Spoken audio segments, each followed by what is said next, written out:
I am so excited because I have my friend Zoë F. Willis here at Real Life, Real Kitchen. You might have seen me pop on over on her podcast, and now I get to learn all about her because I know you guys are like, Carly talked too much last time. I didn't get to know about Zoë, so I had to have her back. She is the founder of Real Life, Real Kitchen. It's a digital hub and podcast helping overwhelmed mamas reset the chaotic weekday 4 to 8 p.m. window. That window, you've coined it perfectly. That chaos of the 4 to 8 p.m. window. Right now, I feel like it's more like 4 to 10 p.m. now that my kids are older. She introduces us with steadier rhythms, nourishing food, and a calmer home. She's a homeschooling mother of 5. I'll just bow down to you a few times. Thank you. Here. Thank you. We've got number 6 on the way, so it's going to get even. Yes, so it's going to 5 and 6 on the way. 6 on route. 6 Congratulations. on route. Thank you kindly. So yes, life was too quiet, and we went. It wasn't. You really nailed down that 4 to 8 time window. So you're like, let's add in another one. Let's add in another one. Yes. Oh my gosh. Many blessings here. Yeah, it's been lots and lots of blessings, and it's been a really interesting journey since having had my first. And life was, as we all know, when we have our first child, it's like bam. It is. Why was I not prepared for this? Yeah, because no one helped prepare us. No. This is quite a shock, and it's been actually such a privilege and a delight with all these little ones who keep on appearing, is having the systems in place so that things are calmer, and you add another little one into the mix, but they're looking at the older ones and are being influenced by their tranquility. It's been a really, really fascinating thing to sort of observe. Yes. So I have all my little guinea pigs that I keep on testing new sort of meals, systems, what works, what whips them into a frenzy. What doesn't? Yes. You're up to like over 2 decades of experience doing all the things, right? Yeah. And so you've really found this space to support, what we like to call modern motherhood. And you have these systems. I think, we've been talking a lot about this. I've been doing a lot of like mompreneur podcast episodes too. A lot of people have come into my world just within my networking spaces, and it is key. Systems are key in business, in life, in running a household. I know that with my ADHD, if I don't stick to, my systems, my regular, I fall apart. I basically fall apart. And when mom falls apart, we all know what happens. So let's talk about these systems that you've come up with. You call them like a reset. Right? It is and real food and all that kind of stuff. Yep. I mean, it's very much so what I'm helping mums to do. So often it will be the mums who've just gone, this is insane. I'm dreading the school pickup. I'm dreading that time, particularly the mums who are having to work as well. What should be kind of a real quality time and connection with the children, it's rushed, it's tears, it's just so stressful. And then you throw into the mix homework, and then poor mum's going, I got to decide what to cook. I got to cook something. It's the reset is helping the mums actually just pause. Let's make a few tweaks. And in that session, shall we say, what is it that especially kind of affects you? Is it the mess? Is it the getting the food? Is it actually finding the time to make the connection with the child? So what I do is help them with that kind of reset so they can breathe.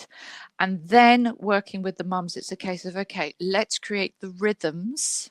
I don't like routine. It's almost a little bit too rigid, but let's get a rhythm that fits with your family life, that is preparing for that more tranquil time between 4 and 8 o'clock. I go for the 4 and 8 o'clock because the older children, to a degree, you can say, darling, can you sit and read a book for 10 minutes or go and be still for 15 minutes? But the little ones who are getting your especially hands wild, on, who really need that connection after a busy day at nursery or at school, I essentially sort of help these mothers get their rhythm. So it can be that real precious time of connection in the evening. Oh my goodness. What does that rhythm feel like? I'm just So like, oh, that sounds so nice. I mean, that rhythm isn't perfect. I'm going to be honest, because Yeah. there are we're not aiming for Pinterest perfection. That Yeah. isn't the aim. But it will be things. I'm going to come back to your observation about systems being so important. I'm going to take it Yeah. back to sort of an even earlier time. Is this concept of going back to the period of ancient Greece? You've got this idea of oikonomia, which is where we get the word economy from, and that is looking at the systems, the family connections, the way that business is run in a household. And it is Yes. specifically about a household, and that has been extracted and applied to nation states and all of this, and Mm-hmm. has been in many ways reduced to kind of the flow of money. Mm. But its original concept was everything that made a household, and that's including the role of the women within that, where the children are, where food comes into it, how these things are all connected. But what's happened in the modern world is we see homes and houses. Again, we're looking at Pinterest, we're looking at magazines. We see them as interior spaces, but we have lost the connection between them being interior spaces and a place for family. But family needs to function within these systems, within this household economy. Yes. So what's happened, and I'm going to come back to us as first-time mums, we're out in the world living our lives, we go to work, we go home, we're able to put a meal on the table because we have two hands. We're able to have a conversation with our beloveds, keep the house in order, and then you have a baby and you just go, what? And there's no time. It feels like there's Mm-hmm. absolutely no time to implement any changes. Right. But what it actually means is stepping back. And I know this can be really hard for the women who are having to work full time in particular. But what I do encourage is even those mums who are having to work full time is taking a couple of days off and really pausing and reflecting, what does the rhythm of the house look like? When is it the children have meltdowns? Mm. What is triggering it? Is it, have you got, for example, you got a wee boy who's been overstimulated by a day at school, Mm-hmm. but he needs to run around when he gets home, or he just needs to eat as soon as he gets home. So what can you do to maybe have something in the slow cooker on those really, really crazy days, so that you're feeding the children by like 4:15 or as soon as you Right. get in their house? What can you do over the weekends? That means you can have some really nourishing snacks, not necessarily all the sweet stuff. That it's easy to do, and I know we all fall into those habits, but really make a concerted effort to consider when is the good time to be feeding. Sometimes we need to think about our screens as well. Are the Mm-hmm. cartoons that I'm plopping my child down to watch so I can quickly get dinner ready, are they maybe too overstimulating? Maybe we need to putting on kind of nature programs. Is it the Sure. house is too messy? How can I instigate just some really simple, quick rhythms that mean I'm not living in absolute chaos all the time? So it's talking to these women and seeing really what's kind of triggering them, what to them feels like it's really unraveling and falling Mm-hmm. apart, and then popping these systems in. Yeah, I think systems is the best Yeah. word, into place for their life, their home, and their family. Again, not perfection. When I'm talking about tidying, it's not like a full-on, we were talking about Marie Kondo a few minutes ago before the Mm-hmm. podcast started. It's not a full-on decluttering, but it's just clearing enough of the toys away so that you can sit down and read a book with the child who needs that physical attention. Right. It's all of Right. those kind of things. Yeah. Yeah. And I know I for sure have a hard time functioning in clutter, in Yeah. chaos, Yeah. and I find that, okay, if I am emotionally regulated and I'm in a space where I can be emotionally regulated, then that spills over onto your kids. Yeah. And I don't know what I was reading the other day, but it was like helping your kids find their own systems that help them feel emotionally regulated in the space. You know what I mean? Like, I never know what I'm going to get with my teenager when she comes Hmm. when she Yeah. comes home, Yeah. but I have we have spent enough time together and had enough conversations where she knows herself very well, and she can Yeah. be like, I need a snack. I'm so hungry, and that's why I'm Hmm. grumpy. I need to take a dog for a walk because I've been sitting in school all day. And so it's nice. You can, and then you provide all the healthy options in the world for them Yeah. to grab, you know what I mean? Yeah. And learn, and they learn to deal with it and make it themselves. I think the earlier start, the better. They can, cook for themselves. They can Yeah. fend for themselves. I'm like, I've done a good job. If like the world goes to crap and my kids are left on their own, they can survive. Yeah. Yeah. That's what we're aiming for. Survival. Yeah. We're aiming for well, actually, you know what? Every mum who gets their bed their child to bed alive and in one piece and with some snuggles every night, you're winning. You are Yes. winning. Anything above 100%. that is an extra bonus. Yes. But yes, no, the survival's really important. And I think what's very powerful about what you're saying is essentially your daughter's recognizing her own kind of bodily functions. That's not what I mean, but what are the triggers? There's Yeah. almost a checklist. Have I drunk enough water? Have I been sleeping enough? Have I been indoors too much? Have Am I? I PMSing, Yes, are mom and exactly. daughter on the same track? Exactly. Ah. And the thing is, when we, I think what's happening, our generation of mums are starting to realize that we really need to be more connected with our bodies and the overstimulation and our environment, rather than necessarily thinking, oh, I feel so weighed down, I feel so stressed, this is how I'm going to be. Mhm. Rather than saying it could be something simple. As I say, have I drunk enough water? Have I had enough savory food? Have I had enough sunlight today?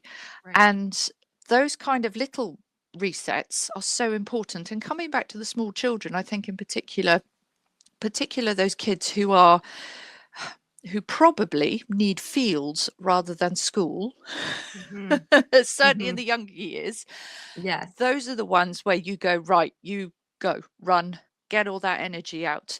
It's yeah, it's very much sort of tailoring it to the child, because as mums, we're the ones who have the gift of being able to Mhm. read the children before they have the words to articulate it themselves. And it's really important. I'm going to come back to, as mums, we do need to take a bit of time out to reflect and see what these triggers are in our children, which again, they're often really basic. Yeah. Instead of and getting and plug mad and those getting gaps. frustrated, you Yeah. get to ask questions and Yeah. figure it out, you know what I mean? And then once Yeah. you know, and they probably are gonna repeat that. Yeah. Yep. And then coming back to the point is also sort of reminding them and going, have you eaten today? Did you Mhm. have too many lollipops? Have Yeah. it's that Let me go check through your the lunch pail. check Okay. up. Now we Okay. know. Yeah, yeah, all the savory has been left. Yes. But it's in some ways it's kind of ticking off the physical side of things. And then if there are still difficulties, then you can go deeper. You've sort of Sure. ticked off the easy stuff. Yeah. And that is often for us humans, it's the food, it's the water, it's the space around us, and it's connection. I Yes. was That's I was huge. taught I was talking to a group of mums, a group of corporate mums, like really high top end, who are running, really incredible level of business. Mhm. And there was one mum who was coming home and she was coming back to her 2-year-old. And, I was talking to her, and just one of the suggestions I said, how about she sit on your lap at dinner time? Mm. Don't pop her in the high chair where she's been at nursery all day, poor thing. All she wants is connection. Mhm. Just pop her on your lap and you can eat dinner together that way. So it's like double cuddles Yeah. whilst having the food together. We don't need to be super strict and formal, especially with the Mhm. little ones. Yes, a rhythm, But not rigid. Yeah. but not rigid. I mean, there was another lady I spoke to as well, and she was finding, again, dinner time, the kids are wild and all over. And I said, well, why don't you read them a book? Why don't you just get a lovely book, and whilst they're eating their dinner, you Mhm. sit and read to them? So again, it's like that. So what's it called? Habit stacking? Is that what Mhm. what that chap in Atomic? what's it called? Atomic Habits. Yeah, he does That's talk it. about habit Yeah, stacking. yeah, Yeah. yeah, yeah. You No, instill this one and then you add this one and then you know what I mean? And exactly. then Yeah, everyone, like you said, get into that rhythm. yeah, yeah. You get into that rhythm, and it might take a week or two for everybody to get on board and Sure. all of a sudden go, that is the rhythm. But starting something like that, and that's a simple intervention. That's not a massive, huge reset, totally redoing the system. But that's a little change that can have such profound effects on family connection. Yeah. Really huge, really huge. Yeah. There's a lady I know who has, she's on the Make Joy Normal podcast, and this is specifically talking about homeschooling. And she spent about, oh gosh, almost 30 years homeschooling all of her children, all 7 of Wow. hers. But the thing that they really remember is all the book reading that she would do. Hmm. That's kind of, and it's, again, these little moments, which as mothers, we kind of don't think are important because it's, oh, I've got to do the dishwasher, got bath time to do and all of this. But yeah, habit stacking. We got the dinner in front of us, 10 minutes of me reading a book. And immediately, Yeah. you have this decompression. So yeah, these are the kind of things that I'm very blessed and to be able to help mums with, and give them some of the tools that they need, because you can't see the wood for the tree sometimes. You just need somebody from the True. outside to say gently, Yeah. have you tried this? What about this? What about that? So Yeah. yes, so that's kind of the sort of That's, support that I can offer. and it amazes me that, you're 5, 6 on the way and you have the calm and the presence and the empowerment education to support other women. Mhm. I would be spent listening. Honestly, how do you do it?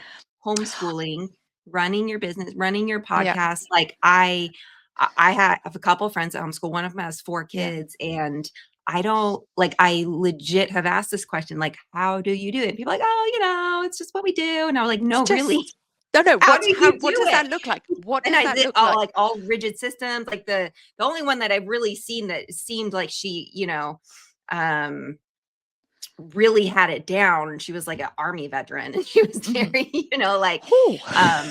all systems, all like Yeah, structure and a little yeah. rigid, and I think she had like 6 kids, Mhm. and that worked for them, right? It's kind of like Mhm. whatever works for the family and their Yeah, dynamic. yeah. But how, like, I don't know if I could. I I don't know if I I could. I tried during COVID, and I ended up massively depressed and anxious and Yes.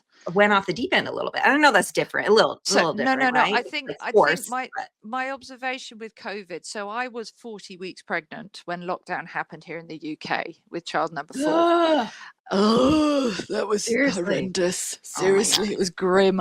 And yeah, so we had our prime minister sort of saying it is lockdown, lockdown. And I just remember, because when you're at that late pregnancy stage as well, time is just You're stretching. And done. I just You're looked at my done. husband and went, oh, oh dear. Yeah. And the poor schools started sending back. They weren't prepared, but they started sending back stuff that is applicable for a class of 30 for a full 6 hours a day. So to be, for the mothers, mainly the mothers to do, and a lot of the mums still had jobs to Yeah. keep Yeah. spinning. Right. And it was just horrific. So I got to then 41 weeks, and I remember calling up the school. I'm like, I'm not doing this. I'm not doing this. I'm not going to do it. Yeah. I don't care. And What I am doing is having a baby what any I am second, doing, having a period. baby, focusing on that. But at the time, I remember thinking, because over in the UK, homeschooling, you'd get the occasional like hippie who's doing it, but Mhm. it definitely wasn't a thing like it is in the US. Okay. And I went, but I have heard of people in the US who have done this like for decades. I need to Yeah. find out more, because clearly what they're doing is not this. And Mhm. that's when I went down a bit of a Right. rabbit hole. And so the baby was born at about 42 weeks. And by then I'd just gone, do you know, we are going to just have a go at some of these more, it's not relaxed homeschooling. I think what's quite interesting about home education is it's very efficient. Yeah. Because if you think about particularly smaller children, how much time do they actually have contact with the teacher in a day? So and if you think about, if you are giving tutoring to your child, the efficiency of all of that, and so that's what homeschooling looks like. We're usually done by lunchtime. My oldest, who is she'd be doing grade 9 American high school system now, Okay. she's much more able to go off and do her own work. So she's Sure. much more self-led in her work. So my focus really, it's kind of 2-3 hours in the morning where I'm working with the little ones. We're done by And what are the age lunchtime. ranges again? So I've got a 2-year-old who kind of bumbles about and is a delight when delightful. Yeah, I get that. I've got 5-year-old, almost 9-year-old, and then an 11-year-old, and then a 14-year-old. So also I've got a bigger spread. I don't have, I haven't got sort of 5 children in 5 years or 6 years. I've got Yeah. a bigger spread. So when the children get older, you're also able to say, could you make me a cup of tea, please? Could you pass me the nappy and the wet wipes, please? So the more you have, you're creating a bit of a support system around you. Sure. And some people might say, oh, but that's like, what do they call it? Parentification? No, I think that might be the word. But you're not, because you're part of a family unit and they are learning how to contribute to that. So Right. you have your support. I would also like to say as well, I have never left a season of wiping. It's just been continuous wiping for almost 15 years. So I don't actually know what it is like You to don't know emerge what from it's like to not. No idea. No idea. I would feel It's gonna be a few more years.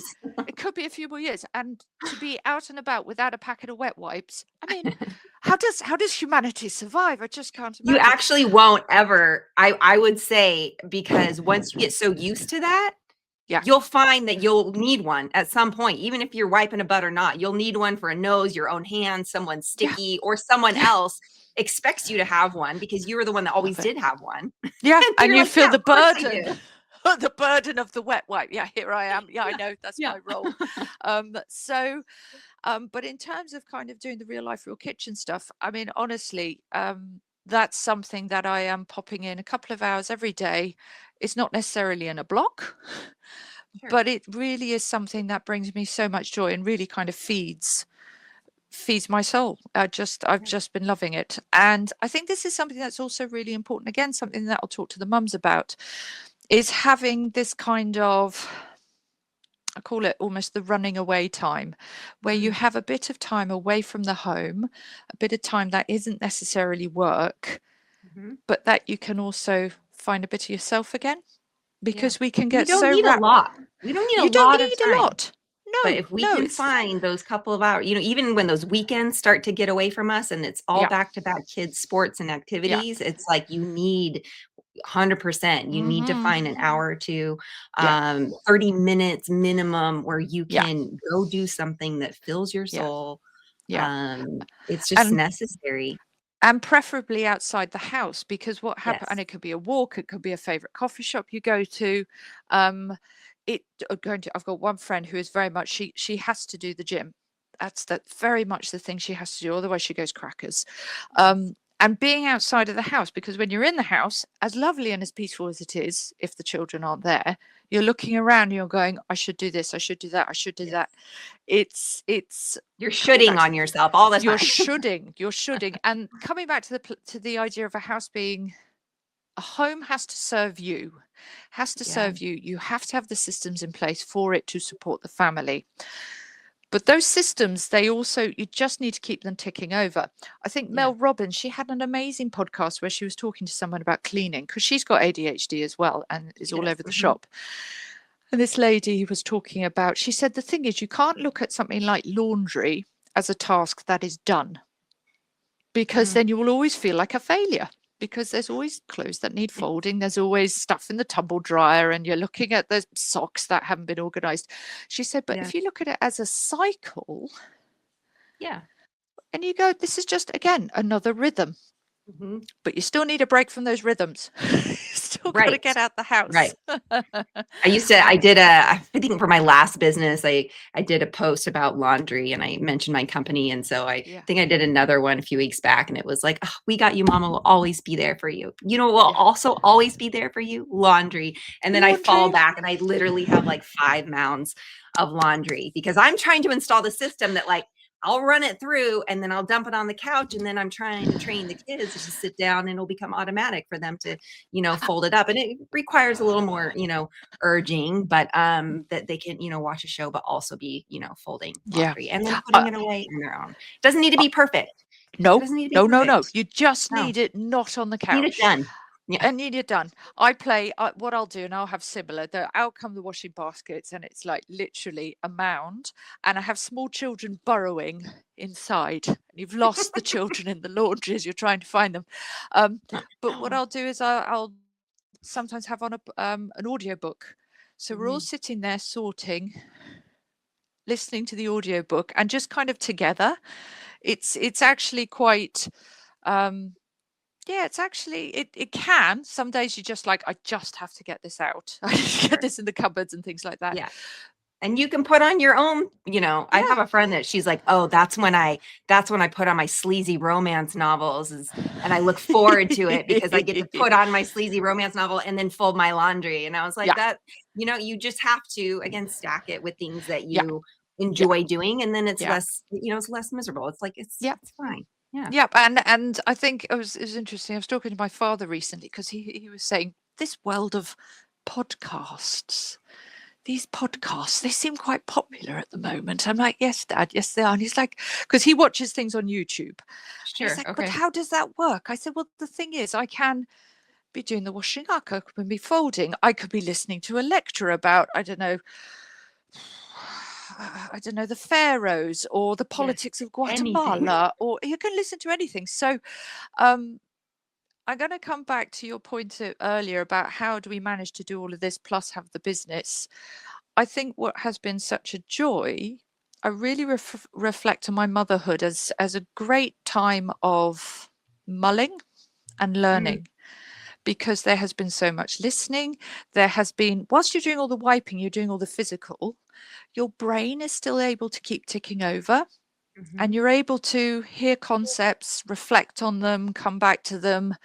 And it really is an opportunity to, consider things deeply. It's been I mean, wild and still is wild. Sure. But also an amazingly reflective time. And so much learning. So much learning. We've been very, very blessed to be living in this era of podcasts and audiobooks and all the things, which true.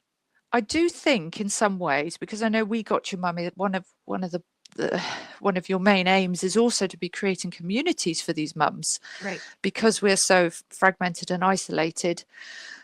I think interestingly, a lot of these podcasts and audiobooks have actually, for a lot of women, replaced the community and the chatter. That we would have had whilst we were doing the laundry, whilst we were wiping, whilst we were cooking. We used to do it all together. Yeah. You know, back in the day, you should do it all together. Yeah, exactly. We don't have that anymore. They still have it in parts of rural Portugal, in some of the villages. They have these up in the mountains, they have these communal laundry houses where the streams run through, and each woman will have her particular wash rack that she has, and they all meet together, you know, Maria and Julia, and there they are doing all their washing together. So they still have that in some parts of Europe. But the communal washing, maybe we should bring that back. And I read a study recently that talked about prescribing, you know, girls' nights, girl time, as proof of, you know, increased, more healthy mental health, you know, and they're like, this amount of time, and, you know, within a 3-week, 4-week period is prescribed for a mother's well-being. And I was like, well, it's always been that way. And who does not come back from a girls' night being like, that was so great. And why don't we do this more often? It's because it's feeding our brain all these positive chemicals that, you know, we need to really sit in that joy and have it not be 3-4 months in between. Like, we know that we're going to do this again at the end of next month. Right.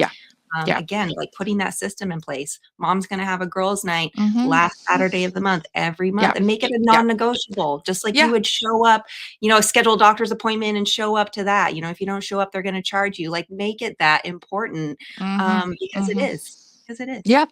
And it also means it fills our bottles, which means what can we do? We Yeah, can love and support our children and our husbands all the better. 100%. We become so much nicer when So we have much. these, so When we much get out of nicer the and lovelier. house and I know. enjoy our I know. friends, Exactly. we have our kids do it. We get our Yeah. kids on play dates and we have friends over and we schedule them. Mm. I don't so much. I've never been super great at that. I'm like, you guys have each other. You'll be fine. Do you? Because I'm sort of, I don't know, am I snobbish? Am I discerning? I'll go for discerning. Let's go for that. That Yeah. sounds lovelier than Yeah. snobbish. No, that's not the right word. But the point is, what for me is so important, and I think I'm going to throw this out to all the mums who, especially with little kids who are listening to this, is if you can find a mum that you get on with, whose children get on with your children, that's like the power combo. You're like, okay, play It dates, really you come is. over too. Because then Right. it's double play date for you as a mum, because the children all entertain each other, but then you get both of you have your conversations. It's and that's huge. I was listening to a podcast. It's called Maiden Mother Matriarch, and the most recent one, she's talking to an anthropologist who's looking at sort of hunter-gatherer communities and how mothers are supported in those. And they were talking about the importance of play dates, but where the mums connect as well with each Right. other. And Yeah. that's a really, really important thing. So that's so It's really important. It's for like a those. lunch date for Exactly. both of you. And if you're gonna host a play date when they're little, have it be like a babysitting swap. Yeah. Yeah. I Yeah. survived on that. My friend and Yeah. I, we had both of our babies, first and second babies, within days of each other, like Yeah. not planned. Yeah. And so we both had girls and we both had boys, literally born the same week, both Perfect. times. And it was like we survived on swapping when we went back to work. We're freelance, right? And so our work was very scattered. We'd watch the babies. We'd watch the babies. We'd swap for date night, right? Yeah. Like, you guys go on a date, we'll take your kids. We're next Friday. And they would take Yeah. our kids, and my husband and I would go on a date. And it saved us probably thousands and thousands Yeah. of dollars, Yeah. to be Yeah. honest. And your marriage, which is important. 100%. Yeah. Yes. But more importantly, the things you can't put a price on. Yeah, exactly. But it's about finding the community. It's finding that connection and the people that you can trust and feel comfortable with. And that's a really that's a hugely important thing in motherhood. Really And is. they could be right really around is. the corner. They could Yeah. be at the coffee shop. We just we're so set in like, go, don't talk to anybody. And I know that's different in different parts of the world. I have visited many places where people are very open and chatty. I feel like I don't live in a place where people are open and chatty just out in the world in public. But when you do talk to the stranger in the elevator, Yeah. when you do talk to the person in the grocery line, it always goes well. Yeah. It usually goes great. Yeah. And you can find similar ground. You could, like, who knows, you could be talking to like your new best friend, you know what I Yeah. mean? Or has a Yeah. teenager the same age as your teenager, and oh my gosh, they need a friend. And then, sure enough, right? Was it matchmaker, make me a Right. match? Seriously.